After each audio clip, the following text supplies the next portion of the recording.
இன்னும் அதே பார்க் தான் இருக்கிற பிளைட் ஹில்ஸ். இங்கே தான் ரத்னாரமணிலாம் சின்ன பசங்களாக இருக்கும்போது விளையாடுற இடம் அங்கெல்லாம். இது நல்ல வியூ. 360 ஒரு ரவுண்டு வந்தாச்சு. இப்போ என்ன நடக்குதுன்ற அரசியல் இதை இப்போ பேசுவோம்.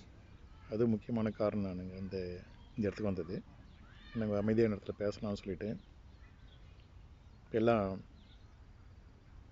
நிறைய நல்ல விஷயங்கள் நடந்திருக்கு. சுப்ரீம் கோர்ட் வந்து தமிழக ஆளுநர் ரவி செஞ்சது சரியில்லைன்றதை தீர்ப்பளித்து அந்த சட்டத்துக்கு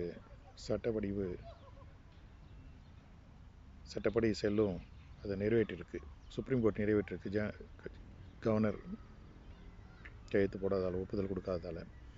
இது இந்தியாவுக்கே நல்லது. இது வந்து பாபர் மசூதி இடித்த பிறகு அந்த ஜனதா கட்சியோ அந்த ஆட்சி அங்கே இருந்தது டிஸ்மிஸ் செய்யப்பட்டது உத்தரப்பிரதேசில். அது தவறு தான். இருந்தாலும் அதுக்கு பிறகு ஒரு ஜட்ஜ்மெண்ட் வந்தது.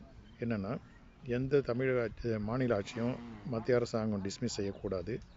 அப்படி செஞ்சால் அது 2/3 மெஜாரிட்டி, லோக்சபா ராஜ்யசபா ரெண்டுத்துலேயுமே 2/3 மெஜாரிட்டியோட அறுதி பெரும்பான்மையோட அங்கீகரிக்கப்படணும் அப்படின்னு சொன்னாங்க. அதுக்கு பிறகு எந்த ஆட்சியும் இப்போ கலைக்கப்படலை.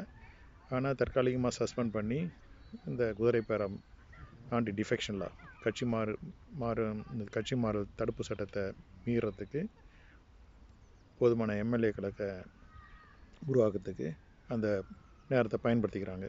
ஆனால் ஆட்சி முக்கியமாக கலைக்க முடியாது. ஏன்னா தனி மெஜாரிட்டி அறுதி பெரும்பான்மை யாருக்கும் அங்கே லோக்சபா ராஜ்யசபா ரெண்டுலேயும் கிடையாது. இப்போ இந்த அரசியல் எல்லாம் பெரிய பரபரப்பாக சொல்லணுங்களா? ஒன்றும் பரபரப்பு கிடையாது. நான் சொல்கிறது என்னன்னு, இன்றைக்கி நைட்டு அமித்ஷா வரான். அவனை பார்க்கறதுக்கு பாரதிய ஜனதா கட்சிக்காரனுங்க போகிறானுங்க, அதிமுககாரனுங்க போகிறானுங்க, அப்புறம் இப்போ பாமக இன்னும் கூட்டணி கட்சிக்காரெலாம் போகிறானுங்க. முதல்ல பாரதிய ஜனதா கட்சி அவனுங்க உள்ளூர் விஷயம். அவனுக்கு யாரை தலைவராக கொண்டு வரானுங்க, மாநில தலைவராக எப்படி கொண்டு போகிறான்றது அவனுடைய உள்ளூர் விஷயம். அவனுக்கு செய்யலாம், அது வேறு விஷயம். அதை அவனுக்கு செய்யட்டும். அடுத்து ஏன் அதிமுக போகிறானுங்க, எடப்பாடி பழனிசாமிலாம், சரி அதுவும் போய் பார்க்கறது தப்பு கிடையாது. அதாவது மாற்றுக் கட்சியை பார்க்குறதுக்கோ இல்லை அது எந்த கட்சியாக இருந்தாலும் பார்க்குறதுக்கு, பேசுகிறதுக்கு, கூட்டணி அமைக்க வாய்ப்பு இருக்கான்னு பார்க்கறதுல ஒன்றும் தப்பு கிடையாது. அதுவும் சரிதான்.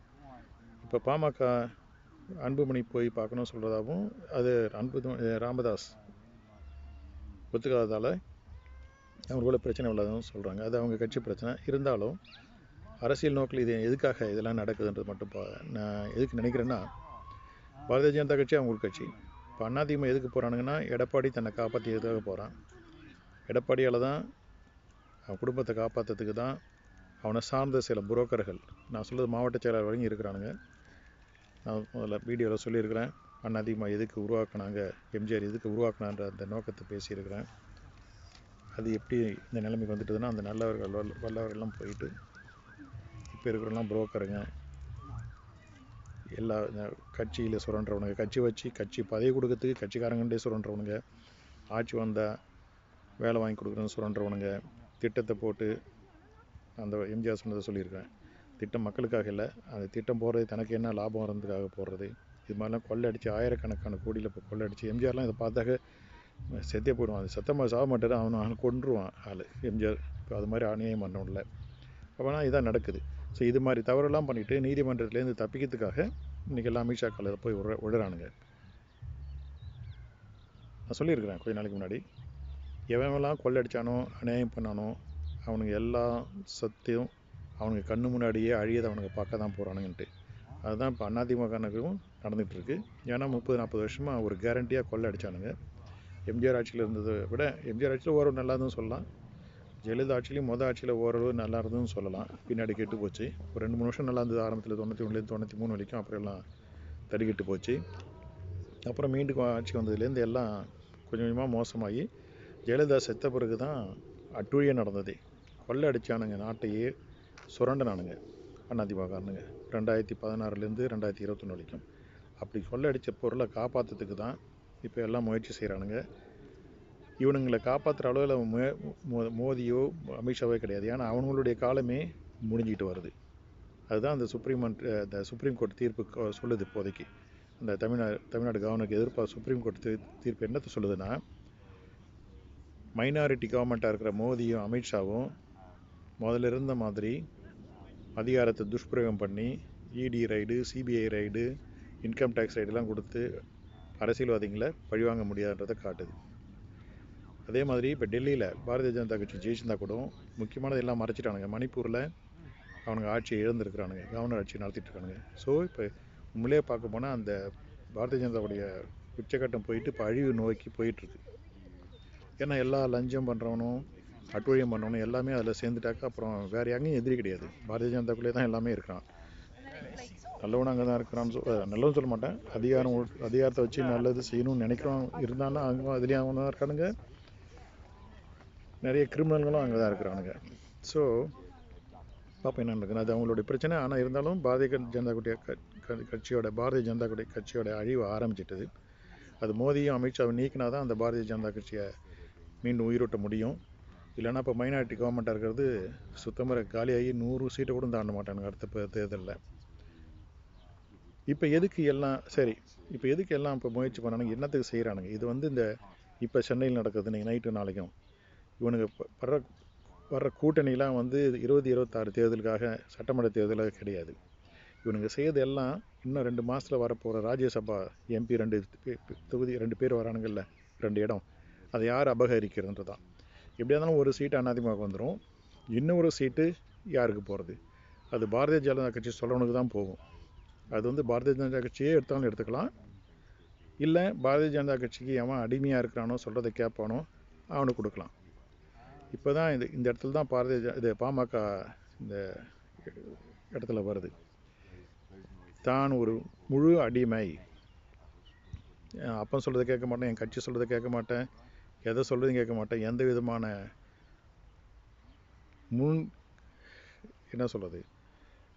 கட்டுப்பாடு இல்லாத முழுமையாக நான் உங்களுக்கு அடிமையாக இருக்குன்னு சொல்லி அன்புமணி ராமதாஸ் போயிட்டு இங்கே சரணாகதி அடைகிறான் அமித்ஷா மூலமாக பாரதிய ஜனதா கட்சிகிட்ட.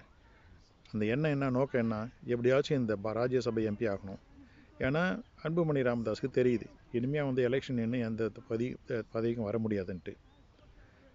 அவங்க நான் ஆதரிக்கலாம் என்ன நினைக்கிறானுங்க, எப்படியோ பதவி வாங்கிட்டா சரி, நம்ம திரும்ப கொள்ளடிக்கலாம் அப்படின்னு செய்கிறானுங்க. அது நடக்குமா தெரியாது, அது பொறுத்து தான் பார்க்கணும். அப்படி ஒரு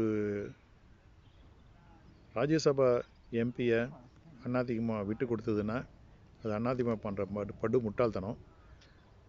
ஆனால் இது யாரும் ஒத்துவலைன்னா என்ன செய்வாங்கன்னா 6 பேருக்கு மேலே பதிலாக 7 பேராக போட்டு குழப்பத்தை உருவாக்கி அதிமுக, பாரதிய ஜனதா கட்சி, இன்னும் பாமக எல்லா கட்சியிலும் இன்னும் மற்ற கட்சியில் இருக்கிற பிரிவினைகள்லாம் வெளிக்கொண்டு வருவாங்க. இவனுக்குள்ளே ஒற்றுமையாக வந்து 6 பேர் தான் போட்டிடுறாங்கன்னா அந்த 6 பேருக்கும் தேர்தல் இல்லாத போட்டி நடந்துடும். அதுதான் இப்போ முயற்சிக்கிறானுங்க. அதில் யாருக்கு கிடைக்குன்னு பார்ப்போம். இது பாரதிய ஜனதாவுக்கு கிடைக்குதா, இல்லை நான் பாரதிய ஜனதாவில் இருக்கிறத விட நான் உண்மையான விசுவாசியான அடிமையாக இருப்பேன் அப்படின்னு சொல்கிற அன்புமணிக்கு கிடைக்குதான்னு பார்ப்போம். ஏன்னா அன்புமணி என்ன சொல்லணும்னா, என் அப்பன் புள்ள பொண்டாட்டி கட்சி ஜாதி எதுவும் வேணாம், எனக்கு பதவி மட்டும் வேணும், நான் உங்களுக்கு அடிமையாக இருக்குன்னு சொல்கிறான். அதில் அவனுக்கு வெற்றி கிடைக்குதான்னு பார்ப்போம் அவனுடைய அடிமைத்தனத்துக்கு. ஆனால் இது நல்லதில்லை நாட்டுக்கு. எல்லாருக்கும் தெரியும் இப்போ எல்லா இடத்துலையும் அதிமுக மறைஞ்சு போச்சு. லோக்சபாவில் மறைஞ்சு போச்சு, கழுது திறந்து கட்டரம்பாகிட்டு வருது சட்டசபையில். இவனுங்க இப்போ இருக்கிறவனுங்க கட்சியை தொடர்ந்து நடத்துனானுங்கன்னா அதிமுக வந்து அடுத்த தடவை 30 எம்எல்ஏ கூட வராது, 20 எம்எல்ஏ 10 எம்எல்ஏ வராதுன்னு நினைக்கிறேன். அது இப்போதைக்கு சொல்ல வேணாம். இப்போதைக்கு ராஜ்யசபா எம்பியை பொறுத்த வரைக்கும் தேர்தல் இல்லாமல் 6 பேர் போட்டிக்கிட்டாக்க 4 திமுகவுக்கும் 1 அதிமுகவுக்கும், இன்னும் அதிமுக யாருக்கு விட்டு கொடுக்குது? பாரதிய ஜனதா கட்சிக்கு. அந்த பாரதிய ஜனதா கட்சி அதை வந்து அன்புமணி கொடுக்குதா அப்படின்னு பார்ப்போம். ஸோ இந்த கூட்டணி எல்லாமே இந்த ஜூலை மாதம் வர்ற ராஜ்யசபா எம்பி தேர்தலுக்கு தான். இப்போ இருக்கிற உருவாகிற கூட்டணி நிச்சயமாக 2024 சட்டசபை தேர்தலில் இருக்காது. அப்போ கூட்டணி மாறும். இதுதான் என்னுடைய கருத்து. ஸோ இந்த கூட்டணி பேச்சு எல்லாமே இந்த ராஜ்யசபா எம்பியை யார் பெறணும், யார் அடையலான்ற பேராசையில் தான், வேறு எதுவும் கிடையாது.